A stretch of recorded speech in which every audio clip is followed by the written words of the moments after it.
Isang pinagpalang umaga po sa ating lahat. Narito po ulit si Kuya Gino para sa ating Sunday Messages. At ngayon po, pag-uusapan natin ng isang napakagandang bagay, no? Ang tungkol po sa pag-aasawa. At kung paano ito plinano ng Panginoon.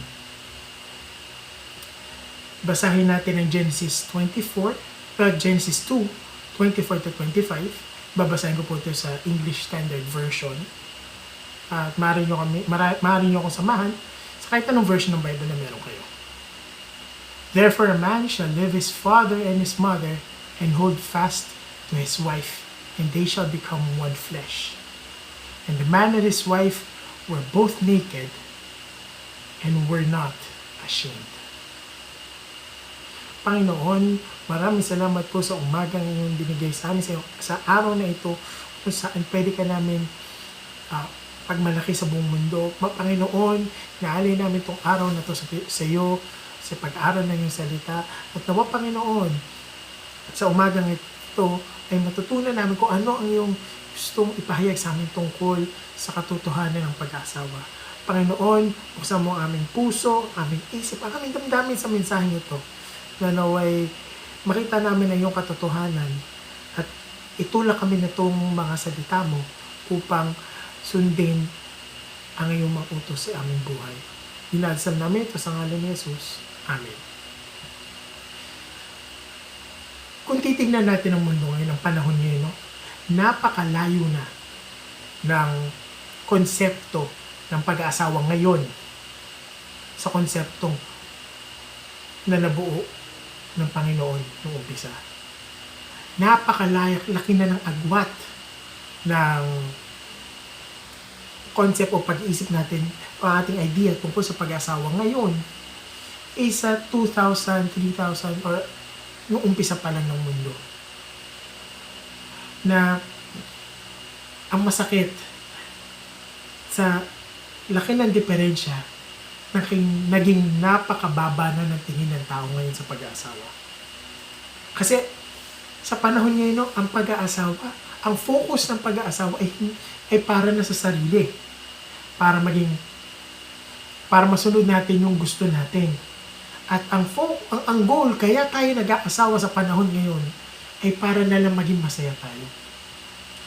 You know, sa dami na po na counseling ko over the years, usually pag may problem po sila sa pag-aasawa, sa asawa nila o sa relasyon nila ng asawa, isa sa mga tanong ko bakit ka pumasok sa ganyang relasyon? Bakit ka nagpakasal sa tao yan? Bakit mo gustong magkaroon ng asawa? At ang madalas na sagot sa akin ng mga nakakausap ko para po maging masaya ako. Para may katuwang ako sa buhay. Para may kasama ako pagtanda.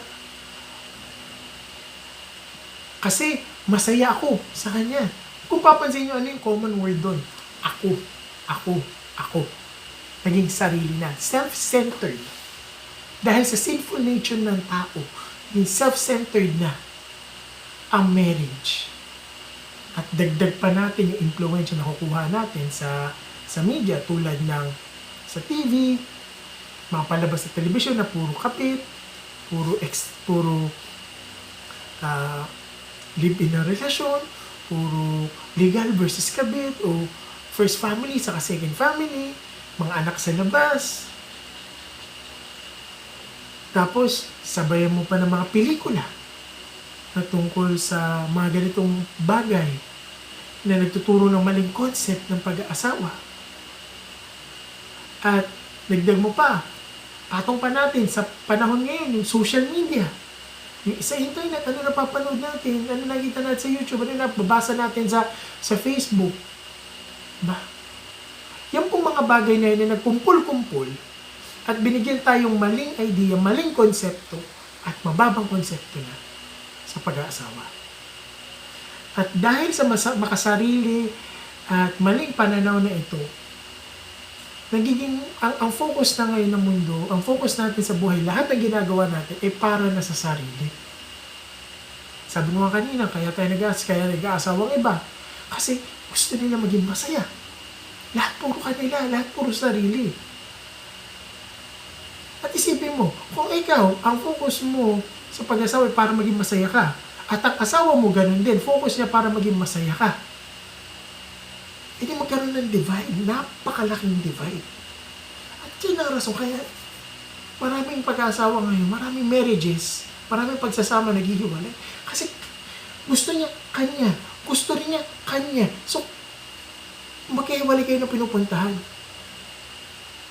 At ilang pang example ng corrupted o ng maling pananaw natin sa pag-aasawa ay nabubunga ng live-in relationships kasi may idea na okay lang, naiintindihan naman ng Diyos na hindi pa natin kaya, ayaw natin magpakasal kasi papel lang yan. Ano pang rason meron dyan? Dito rin nagiging bunga ng extramarital relationships o yung mga relasyon sa labas ng kasal na maghihiwalay mag-asawa. Tapos, si babae magkakaroon ng bagong karelasyon. Si lalaki magkakaroon ng bagong karelasyon. Ang tawag po dyan ay extramarital affairs. Okay? At dahil sa konsepto natin na gusto ko maging masaya, iwanan ko itong asawa ko ngayon, kahit kasal kami, pupunta ako sa ibang, maghahanap ako ng ibang tao na magpapasaya sa akin. Pangatlo, ang same-sex marriage o same-sex relationships. Na kung saan, dalawa pareho ang kasarian ay magsasama kaysa nagmamahalan daw. Okay? Pero, unfortunately, these are wrong and these are corrupted versions of marriage. Na aminin man natin sa hindi, gusto man natin o hindi, against po ito sa tinuturo ng Panginoon.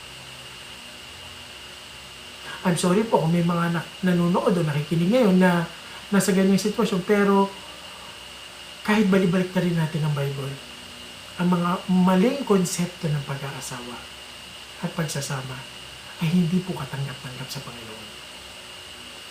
At kung itong mga bagay ito ay hindi katanggap-tanggap sa Panginoon, ano ang tanggap na pananaw ng Panginoon tungkol sa pag-aasawa? Ngayon, tingnan natin kung ano ba ang view ni God. Kasi tapos na tayong tingnan ang sarili natin view. Tingnan natin kung ano ba ang tinuturo ng Panginoon. Ano ba ang kanyang disenyo, plano, at kagustuhan tungkol sa pag-aasawa. What is God's view of marriage? Tingnan natin. Ngayon, meron dalawang malaking punto ang Panginoon kung bakit in-establish niya ang marriage. At ang una doon is marriage is God's doing for God's glory. Ginawa niya ang pag-aasawa, binuo niya ito, in-establish niya ito para sa kanyang karangalan, para sa kanyang glory. Okay? So, tingnan natin ang apat na katotohanan, ang apat na importanteng bagay na dapat natin maunawaan tungkol sa marriage. Okay? Number 1, marriage is based on God's design of man and woman. Marriage is based on God's design on man and woman. Sabi sa Genesis 1:27-28. So God created man in His own image. In His image, in the image of God, He created them. Male and female, He created them. Verse 27. So, trivia lang, kung gusto mo makita kung ano itsura ni God, tingin ka sa asawa mo. Yan ang itsura ni God. Okay? So, the original design of God for man and woman is to be pieces or parts, two halves, hati, ng image ni God. At kapag sila'y nagsama, pag sila'y naging isa, in the union of marriage, they reflect the whole entire image of God. Diba? Amazing, no? So, man is half of God's image. Woman is the other half. Ano itong halves na to? Man is the performance side of God. The performance nature of God. Ano po ibig sabihin na to?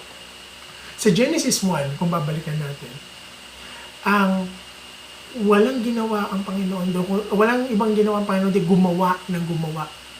Diba? And He said, tapos na-form ang liwanag, ang dilim, Naghiwalay ang langit sa lupa, sa tubig, nagkaroon ng mga halaman, nagkaroon ng mga puno, nagkaroon ng mga hayop, nagkaroon ng tao. Sa first chapter ng Bible, sa Genesis 1, makita natin walang ibang ginawa ang Panginoon, hindi gumawa siya ng gumawa. At ito po ang lalaki. Ito ang intention niya sa man, to be the performer. Diba? Ang unang ginawa ng Panginoon ng nilagay si Adan sa hardin ay pangalanan mo yung mga hayop. Magtrabaho ka. Sinabi niya sa lalaki, magtanim ka. Lagay ka ng bunga dyan, tutubo yan. He works, He provides for the family. Yan ang intention ng ni God sa lalaki. Okay?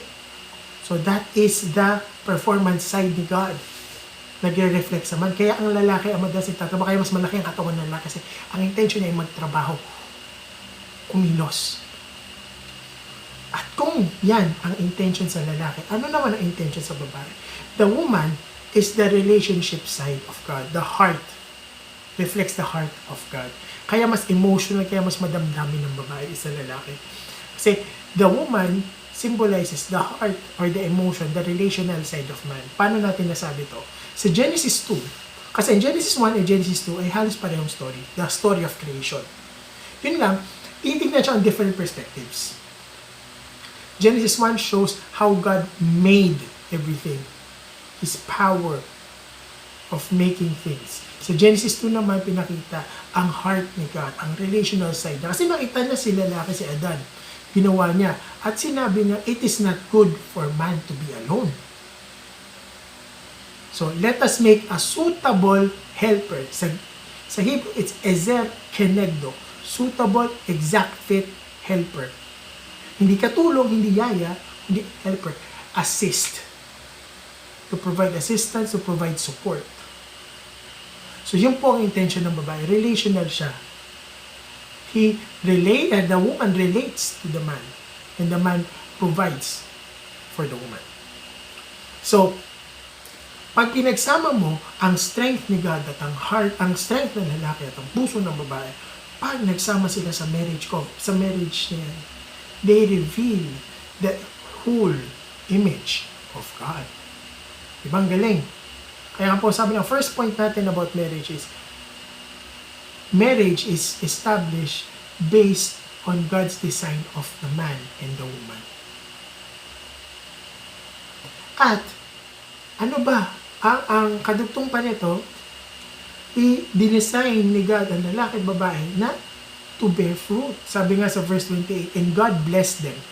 And God said to them, be fruitful and multiply and fill the earth and subdue it. So, multiply. Multiply na anong klase? Multiply with godly offspring. Multiply. Bumuo na magkaroon ng mga next generation ng God-fearing, God-surrendering, God-loving children. Because of the example of the man and the woman. Yun po intention ni God. Makita natin yan sa Malakay 2:15. Sabi, and what was the one God seeking? Godly offspring. Ulitin natin. Did He not make them one with a portion of the Spirit in their union? Hindi ba niya pinag-isa ang lalaki at babae sa isang union, sa isang pagsasama? And what was God seeking? Ano hinanap niya? Godly offspring. Okay? So, ang mga anak natin, ang intention ni God is for the parents, for the husband and the wife to reflect the entire image of God para yung kanilang mga anak maging godly offspring. Okay? Naunawaan po ba? Yun ang unang intention ni God. Kaso dahil sa ating corrupted version ng marriage at pagsasama ng love, corrupted version of life because of our fallen nature as sinful man,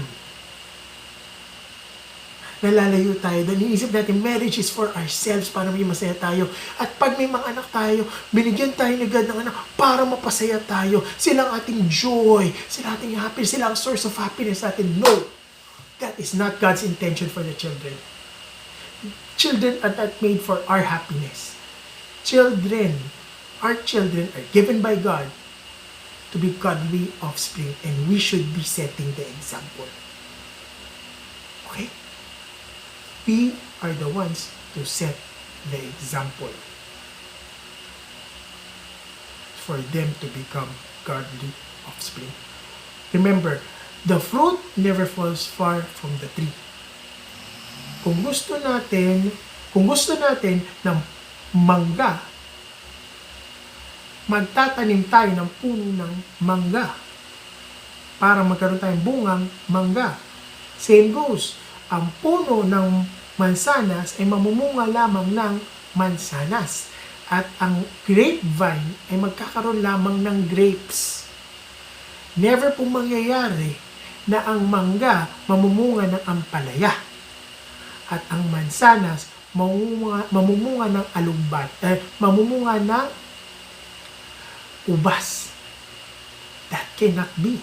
So if we want godly children, if we want godly offspring, if God wants godly offspring, then the parents should be godly as well. And if we are not godly, how can we produce godly children? Una pa lang yan. Number 2, God was the first father who gave His daughter to the man.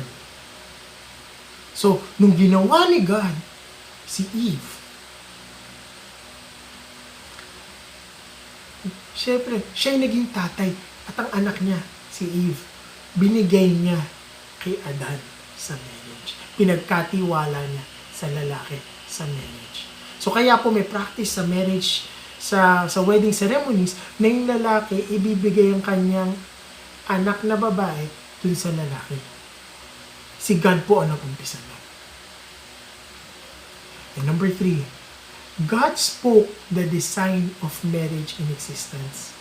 Remember, sa creation story, lahat ng nabuo because of God's words. He spoke it. And God said, kaya po kada passage, kada may ginagawa si God, and God said, and God said, and God said, ganun kalakas ang kapangyarihan na salita ng Diyos. And even in marriage, we see that God spoke marriage, the design of marriage in existence. Mababasa natin sa Matthew 19 na ang institution ng marriage ay hindi lang galing sa propeta, kundi ang Panginoon mismo ang nagsabi na ganito ang disenyo ng pag-aasawa. Matthew 19, this was Jesus speaking. Therefore, and said, sino tutukan niya? And God said, therefore, a man shall leave his father and mother and hold fast to his wife, and the two shall become one flesh. So they are no longer two, but one flesh.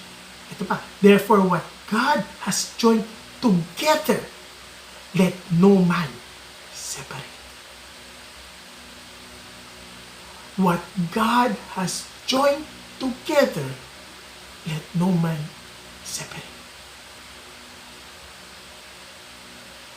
Ngayon, isa sa mga madalas ko marinig na excuses tungkol dito, ng mga nagpipimilit na okay lang daw maghiwalay, is because ang excuse dito,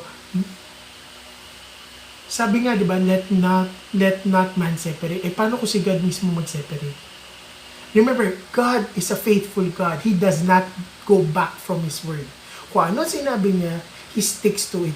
Hindi siya bumabawi. At lahat ng kinilos ni God, hindi niya binabawi. Tingnan mo dito. Tingnan sa talata, balikan natin. Ang sinabi, therefore, what God joined together, pinag-isa na ng Diyos. Pinag-isa na niya. Babawiin pa ba niya? No. Hindi po laban bawi si God. Hindi siya atras abante. abante lang siya. So, ang pinag-isa niya, of course, hindi na niya babalikin yan. And, man should not separate.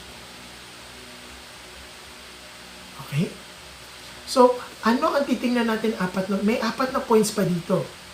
Diba sabi, therefore, a man shall leave his father and mother. First point, leave your parents. Actually, hindi lang man, pareho sila.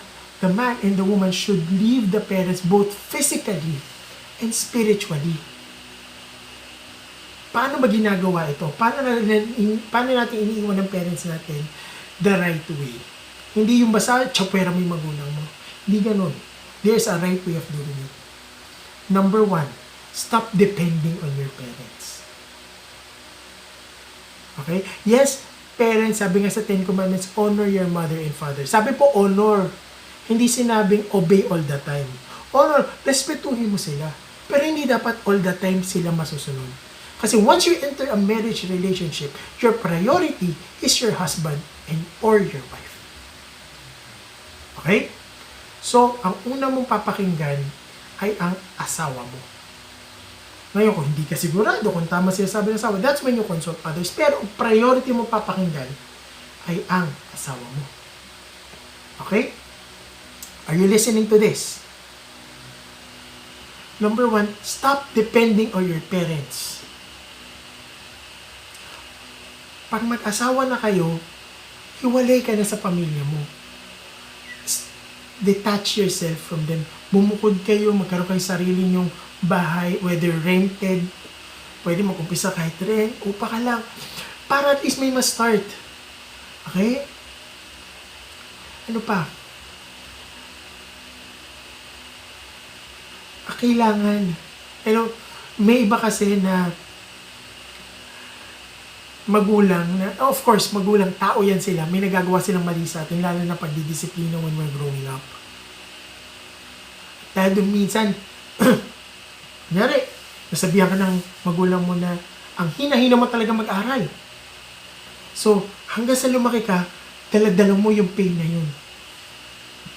At dahil gano'n ang sinabi sa'yo ng magulang mo, ganun din ang tingin mo sa asawa mo. Magiging ganun din ang tingin mo sa mga anak mo. And because of that, nakakapit ka pa spiritually sa parents mo. Yung hindi mo pa sila, you haven't left your mother and father. You're still living as their little boy or little girl. So you have to forgive them. You have to let them go emotionally. Break the chain. Patawarin mo sila. Tao lang yan sila. Nagkamali ang parents natin. We have to forgive them. And when we forgive them fully, when we release them from their sin, from their mistakes sa buhay natin, we can truly leave them. Okay? Again, not leave them na pabayaan na sila, pero kaya na natin mabuhay with our spouse. And another thing is learning from them, from their examples, not letting them control us. Oh, maganda example na magulang natin. Ito yung ginawa ng nanay ko nung bata ako. Malamang, kung paano ka trinato ng magulang mo is somehow different sa kung paano trinato ang asawa mo ng magulang niya. So, hindi pwedeng kung anong style ng magulang mo, yun ang masusunod. Okay? Kasi pag ganun, dinadala mo yung pamilya mo, yung magulang mo sa bahay niyo. Hindi ka na yun. You are a different person now. You are not the son or the daughter of Mr. and Mrs. You are now the husband or wife of Mr. and Miss So-and-so. Iba na ang identity mo and you have to live in that identity. That you are not the son or the daughter anymore. You are now Mr. or Mrs. Blank. Okay? So that's how you leave your parents physically and spiritually.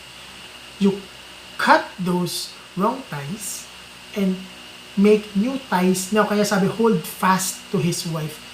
When you cut your old ties with your parents, and now you make new ties with your spouse. And you, the two, shall become one flesh.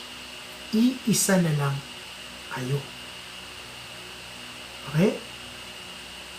This union of one flesh is made through the wedding vows and is consummated na nakukompleto siya through the act of sex, through the act of lovemaking. That's when you become one flesh as husband and wife. Kaya nga po, ang sex ay para lang po sa married couples because that is the symbol of you becoming one. So, napaka-sacred ng sex. Isa pa yun sa mga bagay na nakorrupt ng mundo ngayon. Sex is for everybody na. Kahit na sino pwedeng tumingin ng sex, everyone can get sex, anyone can buy sex. No po. Sex is for married couples only. Okay? Again, what God joined together, let no man separate.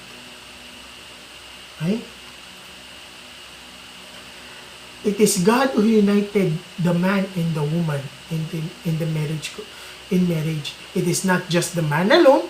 It is not the woman alone. It's not the priest, the pastor, the mayor, the judge that wed you. It is God who made you into one flesh. And because man made us into one flesh, we should not separate man and woman. And that has been our advocacy in Postigo Talks. That marriage is not, separation is not the answer for marital problems. Because that is not God's design for marriage. So what are the 4 truths again of marriage? Number 1, marriage is based on God's design of man and woman. Number 2, their union, God was the first father who gave his daughter to the man.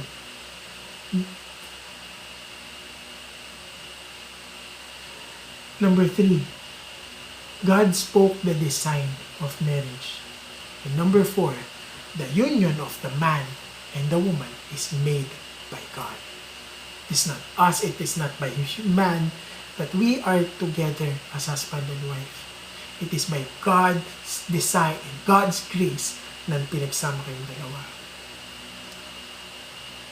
So, according to John Piper, in his message about marriage is from Him, from God, through God, and for God. This is something that's missing in our culture, in our society today. Because it's always about us. It's always about yung gusto natin, magpapasaya sa atin, para sa kinabukasan natin. But no, marriage is intended, is from God. He established the marriage covenant in Genesis 2. It is through God that we are united, and it is for God. Our marriage is made for His glory. Okay? So, again, let's review. Is marriage for personal needs? No. Is marriage for companionship, para may makasama ka? Is marriage meant for you to be happy? To fulfill your personal desires? To meet sexual needs? None of the above. Marriage is not meant for any of those things. Marriage is meant to glorify God because God designed it. God intended it for His glory. And again, marriage is a covenant. Marriage is not just a piece of paper. Marriage is not just I do, but marriage is a covenant. What is a covenant? A covenant, according to law, the legal meaning of the word covenant is a contract drawn by a deed. So may kontrata. In theology, a covenant is an agreement that brings about the relationship of commitment between God and His people. And we look at it as well, a covenant is a lifelong commitment between two parties. So ito yung pinakamadaling explanation ng covenant. A covenant is a lifelong commitment between two parties. Sa marriage, sino tong two parties na to? The covenant is between you and God. It's not really between you and your spouse, no. The covenant is between you and God. So, sa wedding po, di ba meron tayong tinatawag na wedding vows? Sa wedding vows natin, when we say that I will love this person, I will be with this person in sickness and in health, in rich and for poor, till death do we part, hindi natin yan sinasabi sa husband natin or sa wife natin. We are telling that to God. That we are establishing a covenant that God, whatever happens, in rich or poor, in better or worse, I will not leave this person. And that is something that's really lost. Yan yung nawawalang parte sa marriages. Yan yung nakakalimutan. Na pag nahihirapan na, pag dumadaan sa challenge ang marriages, wala, maghiwalay na lang, ayoko na, nakakapagod na. Pero you forgot that you made a promise to God. You made a solemn promise that you will never leave that person till death do you part. This goes for the men na kapag may problem sa asawa ay nagbababae o nasa barkada. Remember, you promised your spouse, you promised God that you will be with your wife. Nag-promise ka kay God na sasamahan mo yung asawa mo sa hirap at tinawa. Panindigan mo. At sa mga asawang babae naman na pagod na sa asawa nilang bababae, nag-promise ka kay God na hindi mo iwanan si God for ang asawa mo for better or for worse. Ngayon na nasa worse kayo, iiwanan mo ba siya? No, you promise that to God. Of course, may magsasabi na, hindi, okay lang yan, naunawaan naman ni God, pagod na kasi ako. Pero pagdating mo sa langit, when the time God judges you, He will ask, did you commit? Did you hold on to your commitment? Okay? Napakalaki bagay po niya. Napakalaking bagay ng promise. Kaya po, in our statistics as counselors, we notice na mas maraming live-in relationships ang naghihiwalay kaysa married relationships. Isang factor dito sa mas malaking rate ng separation among live-in relationships because wala po yung commitment. May magsabi, may commitment naman kami. Nagsabi kami sa isa't isa, may commitment kami. May mga anak kami, yan ang commitment namin. Hindi po yun. The difference between marriage and a live-in relationship is you sign a contract. You make a covenant. You sign something on paper, reminding you have a ring that reminds you that you made a promise. Yes, minsan makakalimutan natin. Yes, sa sobrang struggle natin, ayaw na natin ito pa rin ang promise. Pero still, if you have a relationship with God, God will remind you of your promise. He will remind you that you made that promise. And that promise has to be held. And you are accountable to that promise. Okay? Second point. Bakit importante itong covenant na ito? Ba't natin pinag-uusapan? This brings us to the second point of view of God regarding marriage. Diba una sabi natin, marriage is God's doing for God's glory. Second is, marriage is based on the relationship between Jesus Christ and the church. Not the other way around. Hindi ni-replicate ng marriage, ng relationship ni Jesus at ng church ang marriage. Nauna si Jesus at nakita na ni God ang relationship ni Jesus at ng church. At dahil doon na binasi ang marriage. Okay? So the purpose of marriage in God's eyes is to display the covenant relationship between Jesus Christ and the church to the world through marriage. Sabi nga sa Ephesians 5:31-32. Therefore, again, inulit na naman, Paul, the Apostle Paul, reading this passage, or you making this passage, binasa niya ito sa Genesis 2:24. So, therefore, a man shall leave his father and mother and hold fast to his wife, and the two shall become one flesh. This mystery is profound. And I am saying that it refers to Christ and the church.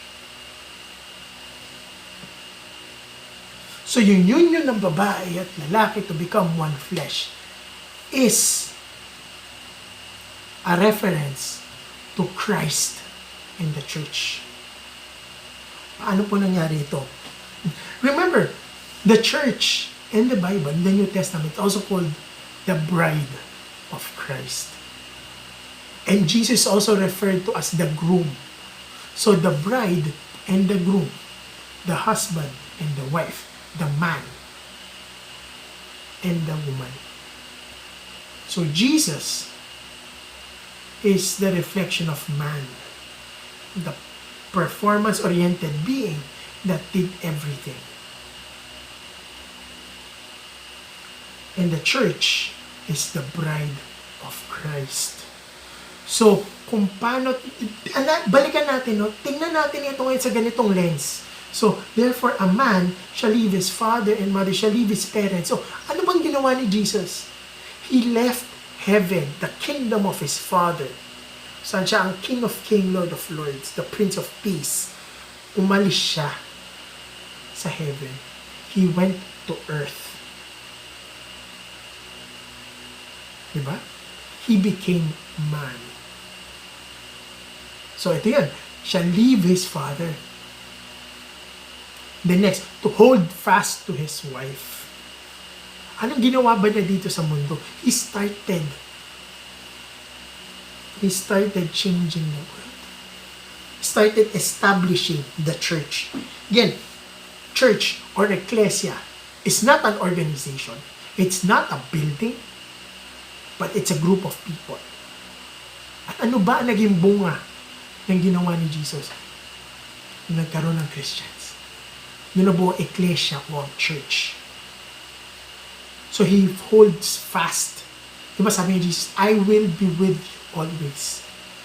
Matthew 28:20, I will be with you always. Holding fast to his wife, the church. Tayo. And the two shall become one flesh. Ilang beses sinabi ng Apostol Pablo, Romans 6, nung namatay ka, namatay si Kristo, namatay na rin ang dating ikaw. At nung bumangon, nabuhay ulit si Kristo, bumangon ang bagong pagkatao. This is referring to baptism. So you are one in Christ. You are one in Christ. The reflection of Jesus and the church as being one is the reflection also is shown in the union of the man and the wife. The love, the commitment, the sacrifice of Jesus for the church is our physical example of how we should live our marriages. Kung feeling mo nahihirapan ka sa marriage mo ngayon, kung feeling mo pabigat na yung asawa mo, hindi mo na siya maintindihan, ayaw mo na sa kanya, balikan mo kung paano tinatrato ni Jesus ang church. Nag-give up ba siya sa church? Sinabi ba niya, ayoko na sa'yo? No. Even in the 7 epistles sa Revelation, hindi niya sinukuan ang early churches. Pinagsabihan niya, inaffirm niya, pinagalitan niya, pero hindi niya sinukuan. Again, Matthew 28:20, I am with you always. If Christ promised that to the church, then who are we na tao na iiwanan ng asawa natin? Yes, sabihin na, tao lang tayo eh. Iba yung Diyos. But no, Christ became man.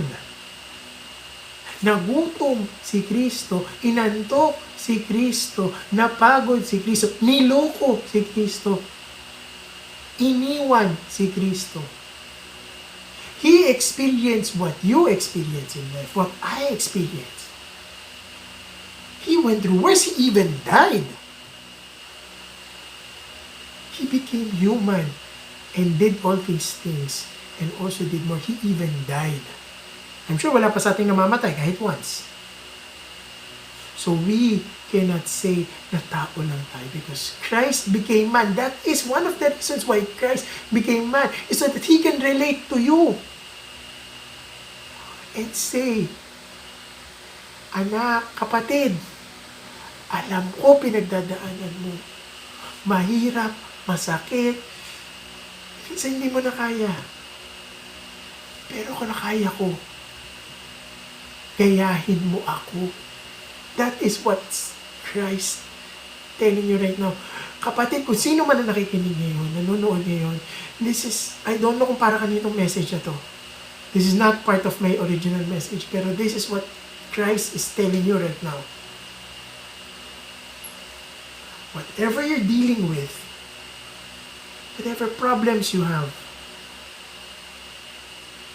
Christ knows about it. He knows how hard it is kung ano pinagdadaanan mo ngayon. And He's telling you right now, do not give up. Andito ako. I am with you. I am with you. I will never forsake you. So tumayo ka dyan. Kayanin natin to. Lampasan natin to. Kasi sabi ko nung namatay ako, sabi ni Kristo, it is finished. You can do it. And let the example of Christ, how He sacrificed, how He committed to the church, be the example of your commitment to your spouse. Let it remind you of your vow.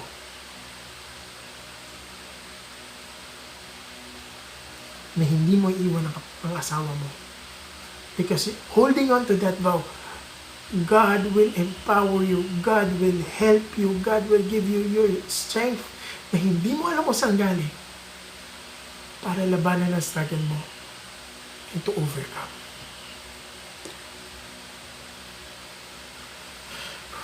Medyo malalim na, no?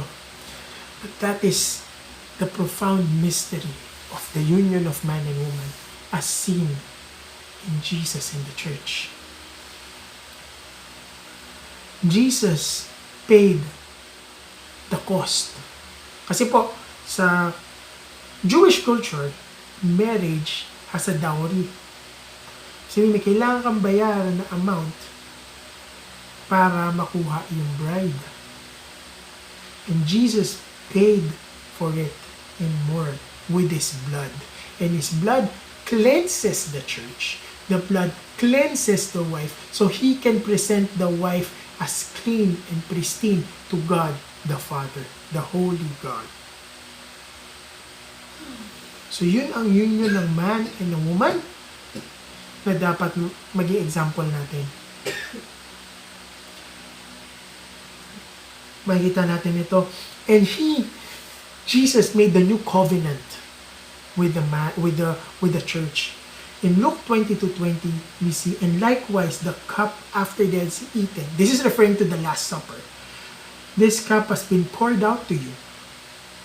It's the new covenant in my blood. The blood of Christ that came out on the cross is the payment, is the dowry, is the cleansing that the wife needs to be presented to the Father as holy and blameless. Okay? Ngayon may question ako sa inyo. So verse 24, we see that the man and woman are united into one flesh. And then the following verse 25 said, the man and his wife were both naked and were not ashamed. Bakit walang shame? Bakit hindi sila nahihiya na magkaharap siya kahit nakahubad? It's definitely not because of course, they have perfect bodies. Pinaka-model body na may imagine nyo, mas maganda pa yun. Kasi every man, Adam and Eve were created perfect because everything that God made at that time was perfect. So man and woman were also perfect at that time. Pero yun ba yung reason? Hindi. The reason why the man and the woman were not ashamed even if they were naked is because of their relationship with God, which is the basis of their covenant relationship as husband and wife. Remember, your marriage is only as strong as your relationship with God. Kaya hindi sila nahihiya is because they have the best relationship with God. They have a relationship with God. And yung marriage nila, yung union nila, is based on their relationship with God. So wala silang dapat ikahiya. So before the fall, they had a good relationship with God. Isipin mo, nakausap nila diretso si God. Bumababa si God sa kanila. And they talk. Isn't that the best relationship? Kaya hindi sila naiiyak kasi I am secured. They are secured by their relationship with God, and that is the security that they need for their marriage. But after the fall, after nila kainin yung prutas sa sinabi ni God na huwag kainin, they saw their nakedness. Sa Genesis 3, they saw their nakedness and they hid and made clothes out of fig leaves. Why did they need to clothe themselves? Ito yung clothing na to is a sign of their insecurity. Nakita na insecurities nila, yung doubts nila, yung pride nila. So, they had to cover it. They had to cover it with fig leaves. Unfortunately, leaves, hindi sila nagtatagal. And after a while, mas malalantaya, masisira. Temporary coverings. But you know what? Is what amazing thing. Anong ginawa ni God? Diba? Adam and Eve broke the covenant. They ate the forbidden fruit na hindi dapat kainin, and because of that, they were punished and sent out of Eden. Pero, before sila pinalis ng Eden, ano nangyari? They were wearing fig dahon. Temporary clothing. Very, very temporary clothing. So what did God do? He made them clothes out of skin, out of fur. So may bago silang damit na mas matagal ang shelf life, kumbaga mas matagal nilang magagamit kaysa sa fig leaves. And if you think about it, para magkaroon sila ng skin, magkaroon sila ng leather na damit o fur na damit, kailangan may mamatay na animal. Diba? Di mo naman pwede balatan ng buhay yung hayop, tapos mabuhay pa rin na walang balat. So, an animal had to die for them to be clothed. And that, my friends, brothers and sisters, is the proto-evangelism. The first view of the gospel. That someone had to shed a life, their life, for the sake of others. So an animal had to be sacrificed in order for Adam and Eve to have clothes. That is the first sign of the gospel. When in the end, Jesus had to die for us to be seen worthy by God again. For us to be with God again. To be naked, to be unashamed to go in front of God.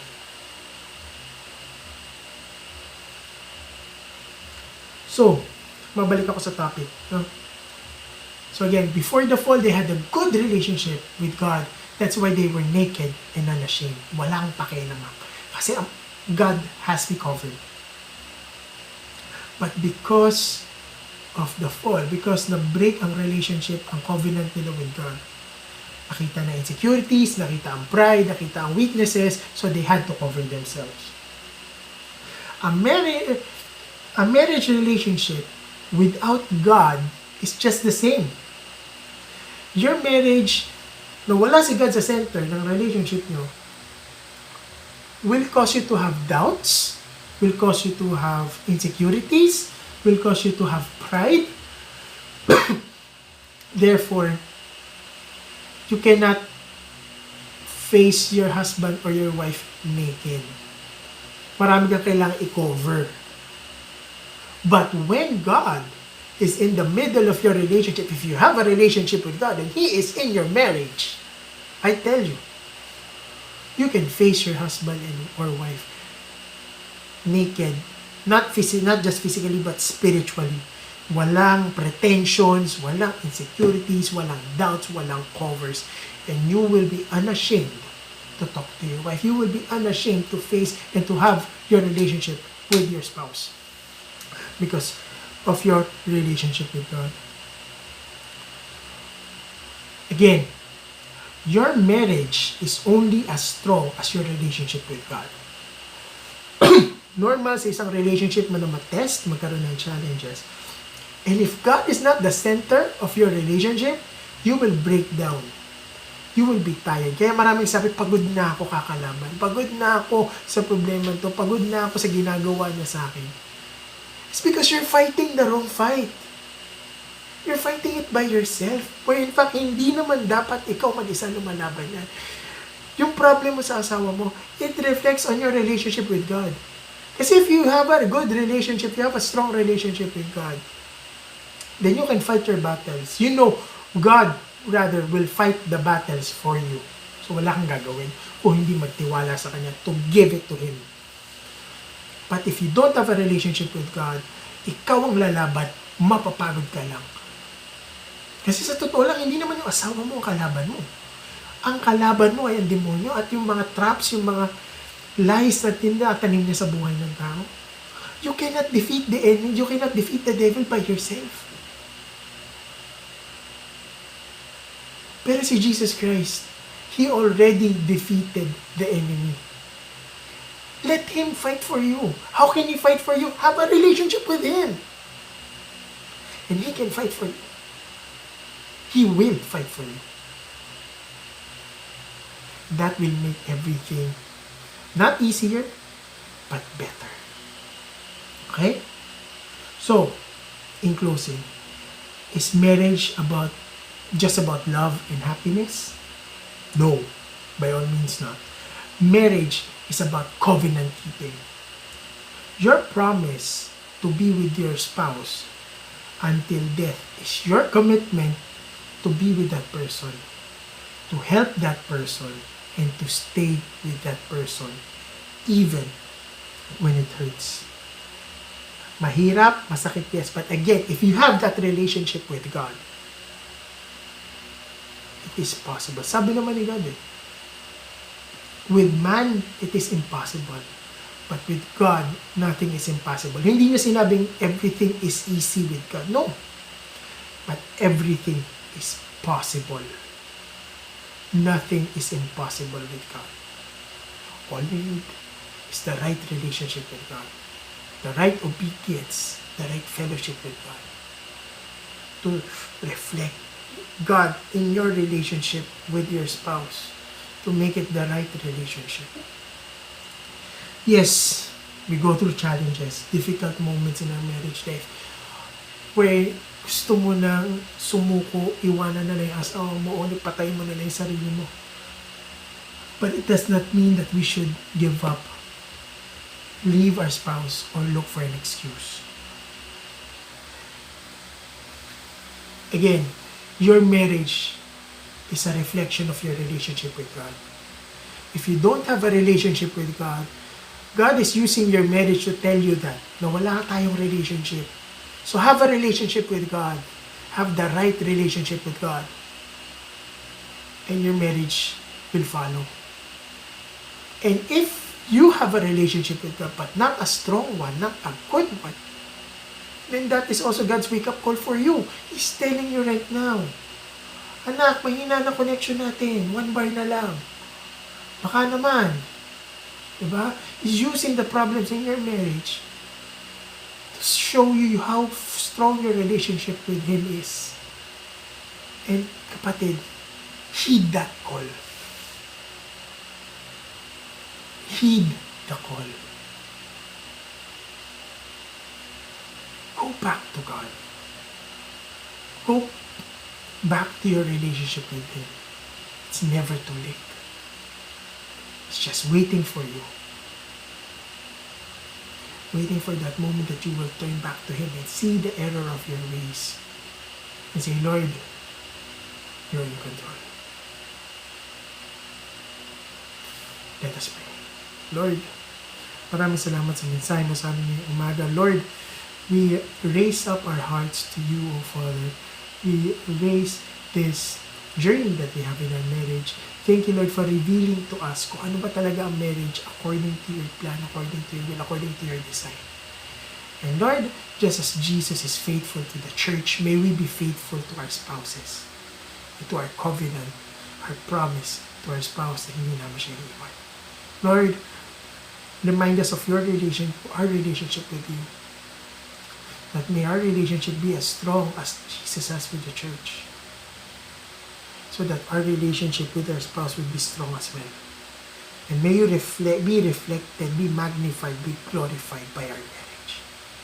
We ask this in Jesus' name. Amen.